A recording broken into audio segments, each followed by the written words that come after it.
Freshers party की शुरुआत हो चुकी थी और सब ने अपना इंट्रोडक्शन दे दिया था। अब आगे सुकून चुपचाप अरमान के साथ बैठकर स्टेज पर चल रहे प्रोग्राम्स को देख रही थी और अरमान बस अपनी एंजल को अपने पास बैठा देख रहा था। उसे अपने आसपास क्या चल रहा है इस चीज से कोई मतलब नहीं था, उसे मतलब था तो सिर्फ इस बात से कि उसकी एंजल उसके पास है।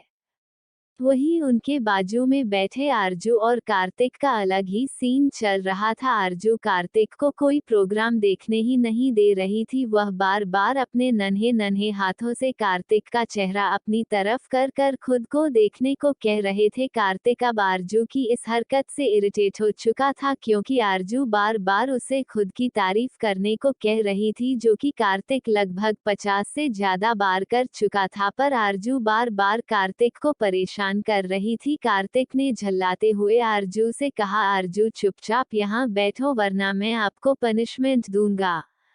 आरजू ने मुंह बनाकर कार्तिक की तरफ देखा पर कुछ नहीं कहा। वही आहिल और दिव्या दोनों आरजू और कार्तिक की बगल में ही बैठे हुए थे। आहिल बार बार दिव्या के सर के ऊपर बने कानों को खींचकर उसे परेशान कर रहा था और दिव्या गुस्से से मुंह फुलाकर आहिल की तरफ देख रही थी, पर आहिल को उसे ऐसे परेशान करने में बहुत मजा आ रहा था। दिव्या ने इस बार झल्लाते हुए कहा, आप हमें परेशान मत करो वरना हम आपसे बात नहीं करेंगे।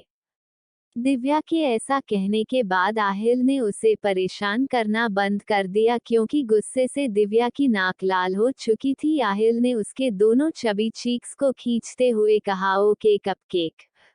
कुछ देर बाद सभी प्रोग्राम खत्म हो गए और अब बारी थी फर्स्ट स्टैंडर्ड के बच्चों के रैंप वॉक की। ऑडिटोरियम हॉल में बीच में एक रेड कार्पेट बिछाया गया था जो किसी भी सेलिब्रिटी फंक्शन में बिठाया जाता है और उसके बाजू में बाकी सभी क्लास के बच्चे खड़े थे। फर्स्ट स्टैंडर्ड के सभी बच्चे एक रूम के अंदर थे। टीचर्स एक एक करके सबको कार्पेट पर भेज रहे थे। सबसे पहले कार्पेट पर आरजू का नंबर आया। आरजू शेर के जैसे दहाड़ते हुए रैंप पर आ रही थी और वह इस वक्त बहुत ज्यादा क्यूट लग रही थी। सब बच्चे जोर जोर से हुटिंग कर रहे थे, इतना क्यूट लान हमें फिर से देखना है। अपनी वॉक खत्म करने के बाद आरजू फुल टशन से वहां पर खड़ी होकर सब की तरफ देखते हुए क्यूट से अंदाज में कहने लगी, आरजू राठौड़ कोई भी चीज रिपीट नहीं करती। आरजू की बात सुनकर सब लोग जोर जोर से हंसने लगे क्योंकि आरजू ने ये सब इतने क्यूट अंदाज में कहा था कि सब उस क्यूट से लान को देखने में बिजी हो गए। कार्तिक ने आरजू की हरकत देखकर अपना सर हिला दिया। उसने मन ही मन कहा, बिल्कुल अपने एकडू भाई की तरह है, अब तू करेगा। कार्तिक बचपन में इतनी नौटंकी हो गए है, पता नहीं आगे चलकर क्या होगा बेटा कार्तिक तेरा ये सब। कार्तिक अपने मन ही मन आरजू को देखकर सोच रहा था, जो कि फुल एटीट्यूड के साथ कार्पेट पर खड़ी होकर सबकी तरफ देख रही थी। उसे इस बात से कोई मतलब नहीं था कि उसे वहां से हटना है क्योंकि उसके पीछे बाकी बच्चों को भी आना था। आरजू कार्पेट से नीचे नहीं उतर रही है, ये देखने के बाद टीचर ने आगे बढ़कर आरजू का हाथ पकड़ा और उसे अपने साथ साइड में खड़ा कर लिया। आरजू ने मुंह बनाकर टीचर की तरफ देखा और कहा, टीचर हमें वहां पर ही रुकना था, आप हमें यहाँ लेकर क्यों आए। टीचर ने प्यार से कहा, बच्चे बाकियों को भी वहां पर आना है और अगर आप वहीं खड़ी रहती तो बाकी सब कैसे आते। आरजू ने हाँ में सर हिलाया और टीचर से अपना हाथ छुड़ाकर कार्तिक की तरफ दौड़ लगा दी। कार्तिक ने भी आरजू को खुद के पास आते हुए देख लिया था। आरजू ने जाकर कार्तिक के दोनों पैरों को पकड़कर अपने हाथ हवा में उठाते हुए खुद को गोद में उठाने को कहा। कार्तिक ने भी झुककर आरजू को अपनी गोद में उठा लिया। आरजू ने फुल एटीट्यूड के साथ कार्तिक से पूछा, कार्तिक आपने देखा हमने कैसे वॉक किया, सब हमें ही देख रहे थे। और इसके बाद आरजू खुद की तारीफ है खुद के मुंह से करने लगी। उसने कार्तिक को ये भी बताया कि उसने कैसे शेर की तरह दहाड़ लगाए, हालांकि उसकी दहाड़ किसी चूहे से कम नहीं थी, पर आरजू को कौन समझाए। आरजू खुद के मुंह अपने मियां मिट्ठू कर रही थी। कार्तिक बस लाचारी में अपना सर हिला रहा था और अपने मन ही मन सोच रहा था, यह अभी से ऐसी है, पता नहीं बड़ी होकर क्या करेगी। उसके बाद दिव्या का नंबर था। दिव्या भी उछलते कूदते खरगोश की तरह कार्पेट पर आ रही थी। वो इस समय बहुत क्यूट लग रही थी। आहिल तो बस अपनी छोटी कपकेक को देख रहा था।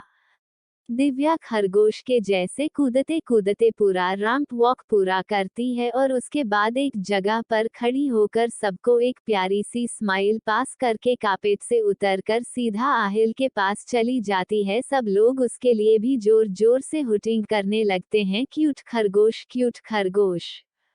आहिल भी दिव्या को गोद में उठा लेता है और उसके दोनों कानों को हिलाते हुए कहता है, इतना क्यूट खरगोश तो मैंने कभी नहीं देखा। दिव्या खिलखिलाते हुए कहती है, हमें पता है, हम हैं ही सबसे क्यूट है। आहिल उसका गाल खींचकर हाँ आप सबसे क्यूट हो करता है।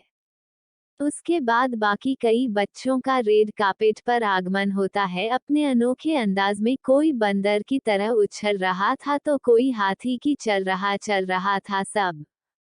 सब अपने अपने अंदाज में कारपट पर आ रहे थे और बाकी क्लास के बच्चे जोर जोर से हुटिंग कर रहे थे। वहां का माहौल काफी खुशनुमा था। फर्स्ट स्टैंडर्ड के सभी बच्चे आ चुके थे सिवाय सुकून को छोड़कर। अरमान की नजरें कब से अपनी एंजल को ढूंढने में लगी हुई थी। सबसे लास्ट में सुकून स्टेज पर आए। उसके सर पर प्रिंसेस क्राउन था और हाथ में एक छड़ी। वह बिल्कुल प्रिंसेस की तरह लग रही थी। वो अपने नन्हे नन्हे कदमों से कारपट पर चल रही थी तो ऐसा लग रहा था जैसे आसमान से कोई फरिश्ता जमीन पर आ गया हो। सब लोग सिर्फ सुकून को देख रहे थे। उसे देखकर पता नहीं क्यों पर दिल में एक सुकून महसूस होता था। अरमान एक तक अपनी एंजल को देख रहा था और घूर कर सबको, जिसकी नजरें सिर्फ उसके एंजल पर थी। अरमान का दिल कर रहा था कि वह अभी के अभी अपनी एंजल को यहाँ से कहीं छुपा दे जहाँ कोई उसे देख ना सके। अरमान घूरकर सबकी तरफ देख रहा था। सुकून चलते हुए कार्पेट के सबसे आगे आकर सबकी तरफ एक प्यारी सी स्माइल देकर कहने लगी, हमारा नाम सुकून जैसा आप सब लोग जानते हैं और हम आज बने हैं प्रिंसेस। नहीं नहीं, हम बने ही क्वीन सुकून की। इस बात पर सब हंसने लगे क्योंकि सुकून ये सब एक पाउट बनाकर कह रहे हैं जिससे वह बहुत क्यूट लग रही थी। सब उसकी क्यूट सी बातें और क्यूट सी स्माइल ही देख रहे थे। सुकून भी कार्पेट से उतरकर अरमान के पास चली गई। अरमान ने उसे गोद में उठाकर पूछा, कैसा लगा आपको एंजल? सुकून ने मुस्कुराते हुए अरमान के गाल पर किस करते हुए कहा, बेस्ट लगा मिस्टर हैंडसम। इसके बाद कारपट पर आने के बाद सब अपनी अपनी कुर्सियों पर बैठ गए क्योंकि आप फर्स्ट स्टैंडर्ड के मिस फ्रेशर और मिस्टर फ्रेशर चुना था। ये स्कूल फर्स्ट स्टैंडर्ड में भी मिस फ्रेशर और मिस्टर फ्रेशर चुनते थे। क्लास टीचर स्टेज पर जाकर कहने लगी, तो आज के हमारे मिस्टर प्रेशर हैं फर्स्ट स्टैंडर्ड के। Any one can gas? सब जोर जोर से चिल्लाने लगे, आर्यन आर्यन। टीचर ने मुस्कुराते हुए उन सब की तरफ देखते हुए कहा, yes you guys are right. तो इस साल के हमारे मिस्टर फ्रेशर है आर्यन दत्ता। वहां पर एक क्यूट सा बच्चा जो कि 5 साल का था, दिखने में गोल मटोल चबी, देखने में बिल्कुल प्रिंस की तरह था। वो फर्स्ट स्टैंडर्ड का सबसे प्यारा बच्चा था जो कि पढ़ाई में भी बहुत आगे था और स्पोर्ट्स गेम में भी। वह भी बेहद रिच फैमिली से बिलोंग करता था और साथ में काफी काइंड भी था, जिस वजह से टीचर ने उसे चुना। वह अपने नन्हे नन्हे कदमों से चलकर स्टेज पर आया। टीचर ने उसे झट से अपनी गोद में उठा लिया। आखिर था थी तो वह इतना ज्यादा प्यारा। टीचर ने उसके मुंह के पास माइक को लाकर उसे माइक में बोलने को कहा। उसने माइक में धीरे से मगर प्यारी आवाज में कहा, hi everyone, my name is Aryan Datta and I am from first class and I am happy that I am become a mister Fraser, so I wanted to say thank you to my teacher and my class friends. इतना कहकर Ariane चुप हो गया। Teacher ने उसे नीचे उतारा और उसे एक मेडल देते हुए कहा कि आपके लिए आइए। ने मुस्कुराते हुए उसे लिया और स्टेज से नीचे उतर गया। उसके बाद टीचर ने एक बार फिर माइक में अनाउंस करते हुए कहा, तो आप सबको आपका मिस्टर पशर तो मिल गया। अब बात करते हैं हमारी मिस फ्रेशर की। तो एनी वन कैन गैस? इस बार सब और ज्यादा जोर से हुटिंग करने लगे, सुकून सुकून सुकून। सुकून जो अरमान की गोद में थी वह हैरानी से सबकी तरफ देख रही थी। उसने मासूमियत से अरमान से पूछा, मिस्टर हैंडसम, ये सब हमारा नाम क्यों ले रहे हैं? अरमान ने धीरे से सुकून का गाल सहलाते हुए कहा, कुछ नहीं, आप सबसे ज्यादा प्यारे हो और सबसे इंटेलिजेंट भी, इसलिए सब आपका नाम ले रहे हैं। ये सुनकर कि सब उसकी तारीफ में उसका नाम ले रहे हैं, सुकून के फेस पर एक चमक आ गई। सुकून ने टिमटिमाती आंखों से अरमान की तरफ देखते हुए कहा, सच्ची? अरमान ने उसकी नाक खींचते हुए कहा, मुझी। टीचर जो कि स्टेज पर खड़ी थी, उन्होंने मुस्कुराते हुए सबकी तरफ देखते हुए कहा, अगेन यू गाइज राइट, तो हमारी मिस फ्रेशर है सुकून कपूर। सुकून का नाम अनाउंस होते ही सभी लोग तालियां बजाने लगे। आरजू और दिव्या तो कार्तिक और आहिल की गोद से लगभग नीचे कूदकर तालियां बजाने लगी। दोनों ने घूर कर अपनी दोनों छोटी शैतानों को देखा जो मजे से तालियां बजा रहे थे। उनको ऐसा करते देख दोनों के फेस पर एक छोटी सी स्माइल आ गई। अरमान ने प्यार से सुकून को नीचे उतारा और कहा, एंजल जाओ, टीचर ने आपको स्टेज पर बुलाया है। सुकून ने अपना सर हमें हिलाया और अपनी प्रिंसेस गाउन को संभालते हुए नन्हे नन्हे कदमों से स्टेज की तरफ जाने लगी। स्टेज पर जाकर टीचर ने सुकून को भी अपनी गोद में उठा लिया और माइक के पास सुकून को बोलने को कहा। सुकून ने अपनी प्यारी सी आवाज में सबकी तरफ देखते हुए कहा, आप सबको तो हमारा नाम पता ही है, हमने 2 बार पहले ही बता दिया, पर फिर भी हम फिर से बता रहे हैं, हमारा नाम है सुकून कपूर और आप सब लोगों ने, टीचर ने, सब ने हमें मिस फ्रेशर बनाया, इसलिए आप सबको थैंक यू। और अब हम जाए, इतना कहकर सुकून अपने टिमटिमाती आंखों से सबकी तरफ देखने लगी। सब ने जब सुकून का ये रिएक्शन देखा तो वह सब मुस्कुराने लगे और सब एक साथ जोर से चिल्लाए, नहीं। सुकून ने मुंह लटकाकर माइक में कहा, क्यों? तभी उनमें से एक बच्चा जो कि 4th स्टैंडर्ड का था, उसने जोर से चिल्लाकर कहा, क्योंकि आप बिल्कुल परी की तरह हो और बात भी वैसे ही करते हो, हम चाहते हैं कि आप सिर्फ बोलती रहो और हम सुनते रहे। सुकून ने अपनी क्यूट सी आंखें ब्लिंक करते हुए सबकी तरफ देखा और कहा, मतलब आप सब लोग चाहते हो कि सुकून से बोलते रहे? ज्यादा बोलने से इंसान पागल हो जाता है। आप सब लोग चाहते हैं कि सुकून पागल हो जाए, हम ऐसा नहीं होने देंगे। सुकून ज्यादा बात नहीं करती। इतना कहकर सुकून अपने टिमटिमाती आंखों से सबको देखने लगी, जैसे कह रही हो कि वह ज्यादा बात नहीं करती। सब लोग जानते थे कि सुकून एक नंबर की शैतान है। सब लोग बस हंस रहे थे। अरमान जो कि अपनी एंजल को ऐसे सबके साथ बात करते हुए देखकर जलन फील कर रहा था, वह झट से आगे आया और उसने जिस टीचर ने सुकून को गोद में पकड़ा था उसे कुछ इशारा किया। अरमान का इशारा मिलते ही टीचर ने सुकून को नीचे उतारा। सुकून नीचे उतरने के बाद स्टेज से नीचे उतरी और सीधा अरमान के पास चली गई। अरमान ने सुकून को फिर से अपनी गोद में उठाया और बिना किसी से कुछ कहे सुकून को वहां से दूसरे साइड लेकर चला गया। सब ने मिलकर खाना खाया और सब अपने अपने घर के लिए निकल गए। रात का वक्त, राठौड़ मैंशन। अरमान स्टडी रूम में बैठकर लैपटॉप पर कुछ काम कर रहा था। आहिल भी उसी के साथ बैठा हुआ था। तभी स्टडी रूम के डोर पर एक नॉक की आवाज आई। अरमान ने अपनी रुड वॉइस में कहा, कौन है? बाहर से आवाज आई, अरमान बेटा ये हम हैं। ये सीता राठौड़ थी, अरमान की दादी। अपने दादी की आवाज सुनने के बाद अरमान ने थोड़े नर्म लहजे में कहा, जी दादी बताइए। दादी ने कहा, क्या हम अंदर आ जाए? अरमान ने हाँ में जवाब दिया। दादी अंदर आई। उन्होंने देखा कि उनके दोनों पोते लैपटॉप पर कुछ काम कर रहे हैं। उन्होंने गहरी सांस ली क्योंकि वह जानती थी कि उनके पोते कोई नॉर्मल बच्चे नहीं है जो इस उम्र में खेलते कूदते हैं, वह इस उम्र में बिजनेस करते हैं। ये बात सीता जी अच्छे से जानती थी। सीता जी वहां पर एक कुर्सी पर बैठ गई। उन्होंने अरमान की तरफ देखते हुए गंभीर लहजे में कहा, अरमान आपको याद है ना, हमें 2 दिन बाद जयपुर के लिए निकलना है।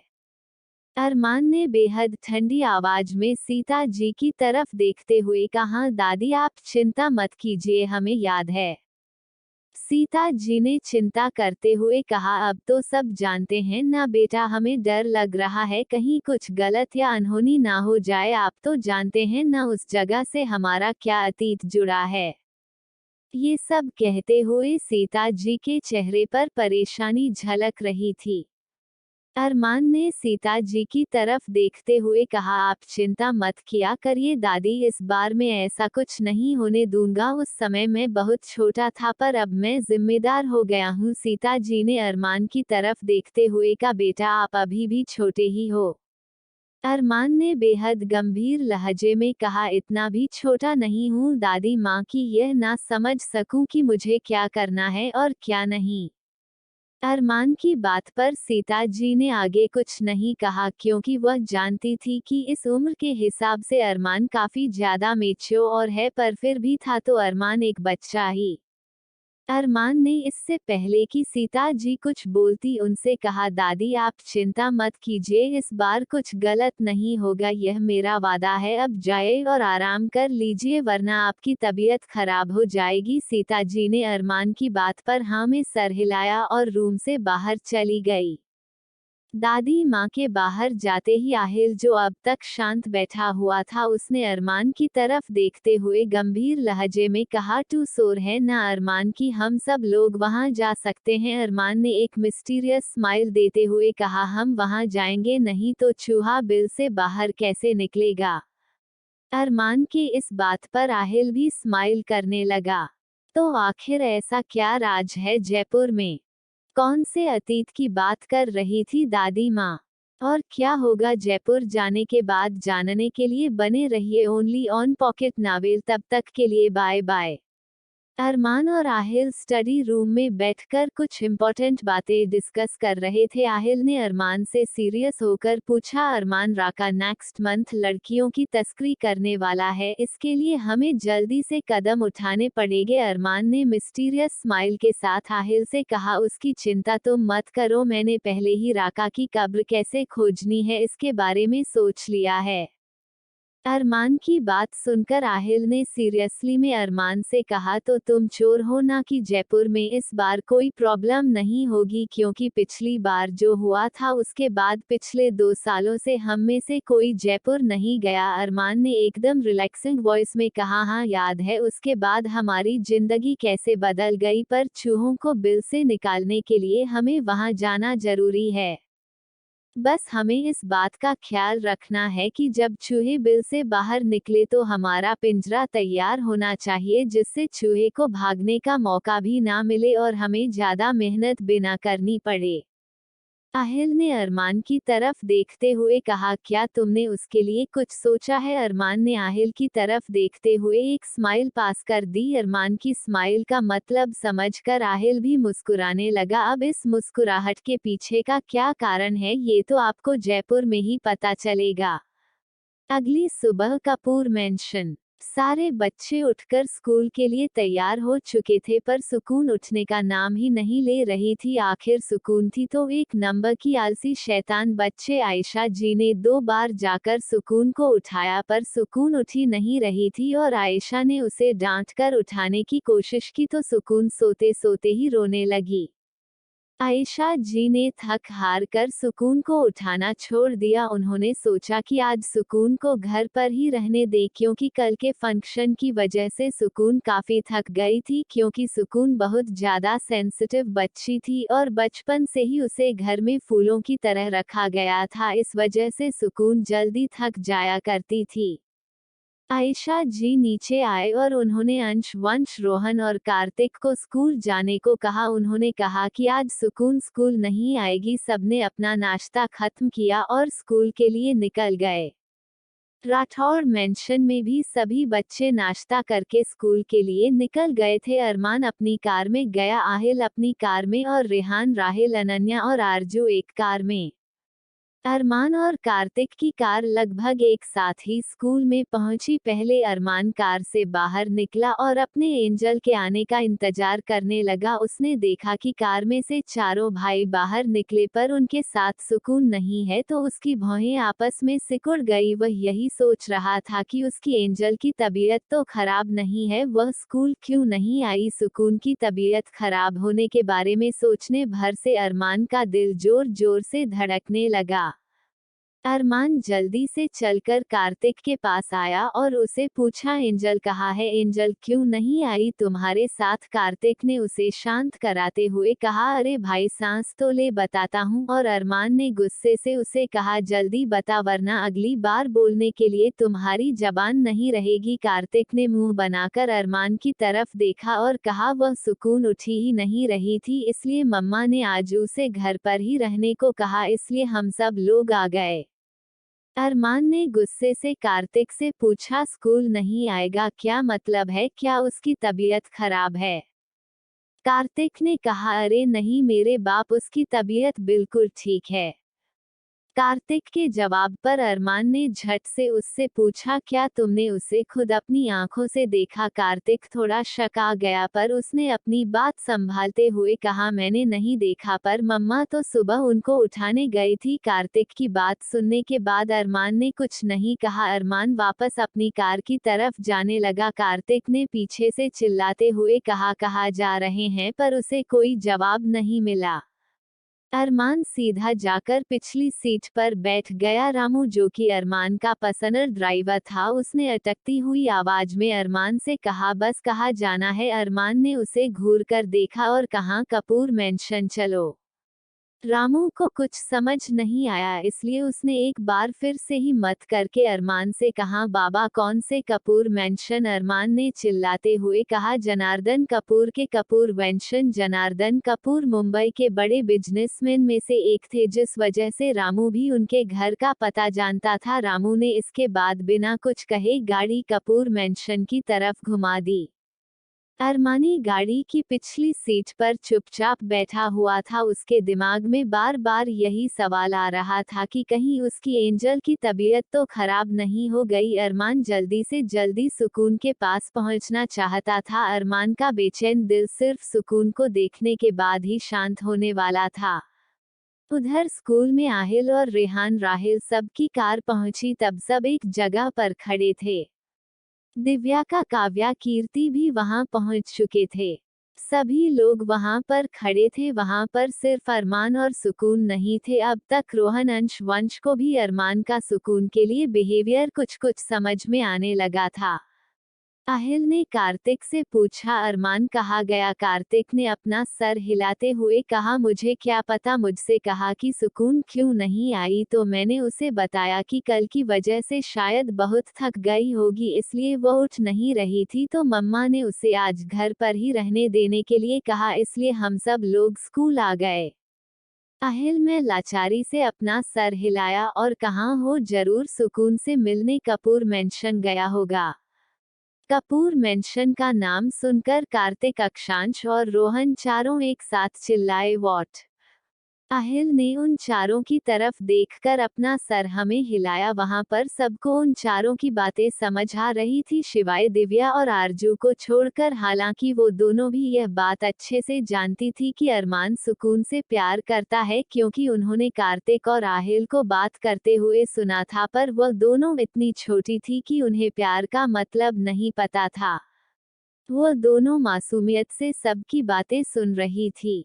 उधर कपूर मैंशन के बाहर अरमान की कार कपूर मैंशन के बाहर आकर रुकी। कपूर मैंशन राठौड़ मैंशन जितना बड़ा न तो नहीं पर बड़ा था और बेहद खूबसूरत था। कपूर मैंशन के सामने एक बड़ा सा गार्डन था, जिसमें अलग अलग प्रकार के फलों और फूल के पेड़ लगे हुए थे, और सबसे ज्यादा रेड रोज के पेड़ लगे हुए थे, क्योंकि रेड रोजेस सुकून के फेवरेट फूल थे, और जो सुकून का फेवरेट था वह घर में सबको पसंद था।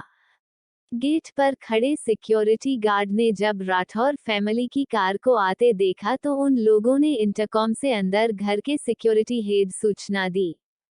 सिक्योरिटी हेड अच्छे से जानता था कि सिर्फ देश में ही नहीं बल्कि पूरे एशिया में राठौड़ फैमिली का दबदबा है, इसलिए उसने सिक्योरिटी गार्ड को बिना किसी रोक टोक के कार को अंदर आने देने के लिए कहा। अरमान के कारण गेट से अंदर जाकर सीधा कपूर मेंशन के सामने रुकी।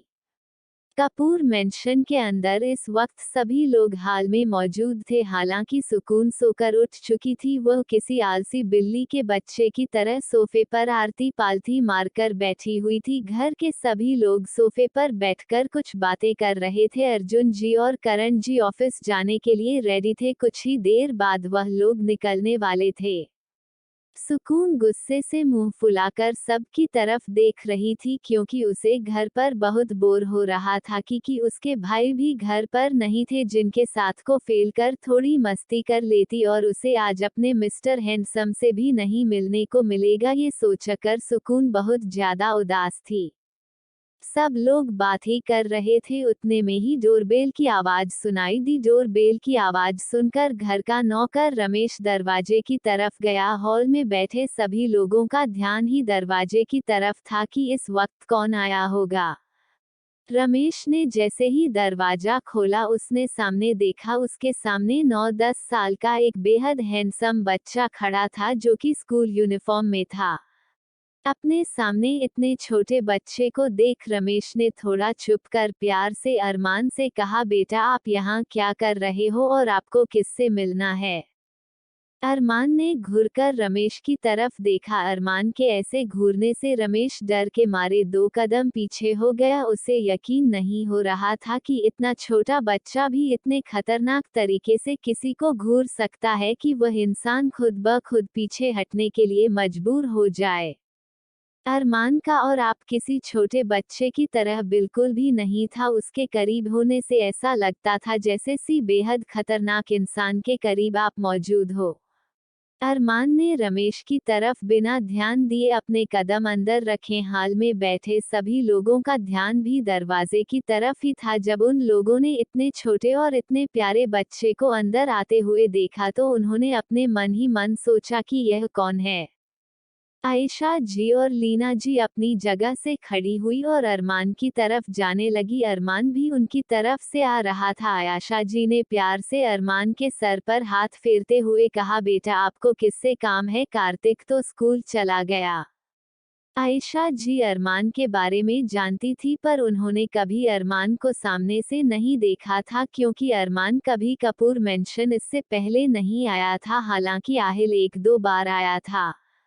अरमान में जब किसी का हाथ अपने सर पर इतने ममता की स्पर्श से महसूस किया तो उसे अपने दिल में एक अलग ही खुशी महसूस हुई। उसने बिना कुछ सोचे समझे अपना सर हमें हिलाकर आयशा जी की तरफ देखते हुए कहा, मैं यहाँ पर एंजल से मिलने आया हूँ।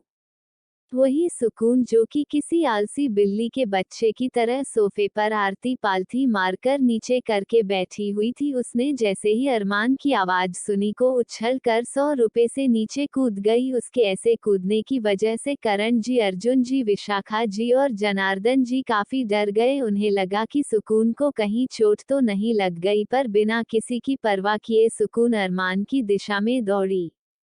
कोई कुछ समझ पाता इससे पहले ही सुकून जाकर अरमान के पैरों से लिपट गई। अरमान ने जब सुकून को देखा तो उसके पेज पर एक स्माइल आ गए। उसने झुककर सुकून को अपनी गोद में उठाया और प्यार से उसके गालों पर किस करते हुए कहा, एंजल आपकी तबीयत कैसी है और आप स्कूल क्यों नहीं आए? इतना कहकर अरमान ने सुकून के माथे पर हाथ लगाकर देखा। उसका टेम्परेचर बिल्कुल नॉर्मल था। ये देखकर अरमान के दिल को राहत मिली। वही हाल में खड़ी कपूर फैमिली अपनी आंखें भाड़े खुद के सामने चल रहे इस सीन को देख रहे थी। मिस्टर हैंडसम के आने के बाद सब लोगों को ये तो समझ में आ गया था कि ये और कोई नहीं अशोक राठौड़ का सबसे बड़ा पोता अरमान राठौड़ है, क्योंकि सुकून ने बातों ही बातों में कई बार अरमान का जिक्र घर पर किया था, जिस वजह से कार्तिक को भी अरमान के बारे में घर पर थोड़ा बहुत बताना पड़ा था। उसने ज्यादा कुछ तो नहीं, पर ये बताया था कि अरमान राठौड़ का फैमिली बड़ा बेटा है, कभी राठौड़ का बेटा। जब उन लोगों ने अरमान को ऐसे सुकून को किस करते हुए देखा तो वो हैरानी से इन दोनों छोटे बच्चों की तरफ देख रहे थे। आयशा जी ने देखा कि माहौल थोड़ा अजीब सा हो गया है, इसलिए उन्होंने सुकून की तरफ देखकर कहा, सुकून बच्चे नीचे उतरो, ये हमारे घर में मेहमान हैं, ना ऐसे नहीं करते। सुकून में गुस्से से मुंह फूल आते हुए अपनी मम्मा की तरफ देखा और कहा, नो मामा, यह मेरे मिस्टर हैंडसम है और मैं इनकी गोद में ही रहूंगी, है ना मिस्टर हैंडसम। इतना कहकर सुकून अपनी टिमटिमाती आंखों से अरमान की तरफ देखने लगी। अरमान ने अपनी एंजल की तरफ देखा जो प्यार भरी नजरों से उसकी तरफ ही देख रही थी। अरमान ने सुकून की तरफ देखते हुए सबको जवाब दिया, हाँ मेरी एंजल हमेशा मेरी गोद में ही रहेगी।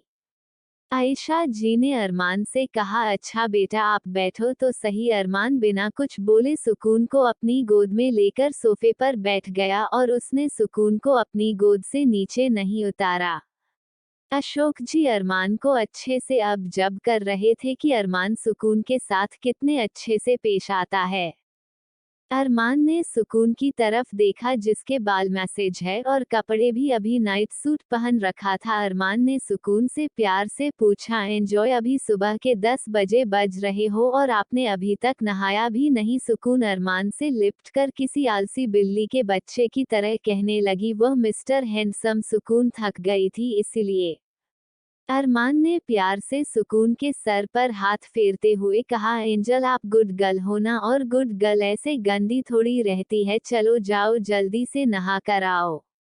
अरमान ने इतना कहकर सुकून को अपनी गोद से नीचे उतारा। सुकून ने अरमान की तरफ देखते हुए मासूमियत से कहा, मिस्टर हैंडसम हम जल्दी आते हैं, आप जाइएगा मत प्लीज। अरमान ने हाँ में सर हिलाते हुए सुकून से कहा, आप जाओ मैं यहीं पर हूँ। सुकून इतना कहकर सीढ़ियों से ऊपर जाने लगी। सुकून के जाने के बाद वहां का माहौल थोड़ा अजीब सा हो गया था। एक तरफ कपूर फैमिली के सारे बड़े बैठे हुए थे और उनकी दूसरी तरफ राठौर चांदी का छोटा सा बच्चा जो किसी राजा की तरह उनके सामने बैठा हुआ था। उसका और इतना खतरनाक था जैसे वह दुनिया पर राज करने के लिए ही पैदा हुआ है। जनार्दन जी ने अपने आवाज में नरमी लाते हुए अरमान से कहा, बेटा आप यहाँ क्यों आए हो। अरमान ने उनकी तरफ देखते हुए गंभीर लहजे में कहा, मैं अपने एंजल से मिलने आया हूँ। उसकी इस बात पर करण जी ने अरमान से कहा, पर बेटा वह तो आप कल भी मिल सकते थे, कल सुकून स्कूल आ जाती। अरमान ने उनकी तरफ देखते हुए कहा, पर मेरा मन मेरी एंजल को देखने का कर रहा था, इसलिए मैं उसे देखने के लिए आया हूँ कि उसकी तबीयत ठीक है या नहीं। अरमान की इस बात पर आशा जी ने अरमान की तरफ देखते हुए प्यार से कहा, पर बेटा आप सुकून को इतना टाइम पर मत करो, वह भी कट जाएगी। अरमान को आयशा जी की बातों में मां की प्यार की अनुभूति हो रही थी, इसलिए उसने आयशा जी की तरफ देखते हुए बेहद नर्म लहजे में कहा, देखिए आंटी, मैं अपनी एंजल को पैम्पर करना चाहता हूँ, चाहे वह बिगड़े, क्योंकि मैं हमेशा उसे इसी तरह से पैम्पर करता रहूंगा। उसकी इस बात पर आयशा जी ने कुछ नहीं कहा, पर विशाखा जी जो कि जनार्दन जी के बाजू में बैठी हुई थी, उन्होंने अरमान की तरफ देखते हुए कहा, पर बेटा वह आपकी दोस्त है और आप उसे खुद से इतना अटैच मत करो कि जब वह आपसे दूर हो तब वह है आपके बिना रहने की आदत ना हो। अरमान ने विशाखा जी की बात पर थोड़ा तेज आवाज में कहा, मेरे एंजल कभी मुझसे दूर नहीं होगी, वह हमेशा सिर्फ मेरे पास रहेगी, आज भी, कल भी और हमेशा। उसकी इस बात पर घर वाले सभी हैरानी से अरमान की तरफ देख रहे थे कि इतना छोटा बच्चा ऐसे बड़े लोगों की तरह बातें क्यों कर रहा है। उनके शकल में यह बात पहले से ही फैली हुई थी कि अरमान नॉर्मल बच्चों से बेहद अलग और बेहद इंटेलिजेंट है, पर आज जब वह लोग अरमान का ये रूप अपनी आंखों के सामने देख रहे थे तो उन्हें अपनी आंखों पर यकीन हो गया था कि कोई बच्चा भी इतना ज्यादा इंटेलिजेंट हो सकता है। तो क्या होगा आने वाले एपिसोड में, कैसा होगा कपूर फैमिली का रिएक्शन, अरमान की सोच सुकून को लेकर जानने के बाद जानने के लिए बने रहिए मेरे यानी पूजा के साथ ओनली वन पॉकेट नावेल। अगर इस एपिसोड पर शाम तक मुझे 100 लाइक्स मिले तो मैं शाम को दूसरा एपिसोड अपलोड करूंगी। तब तक के लिए bye bye, see you soon.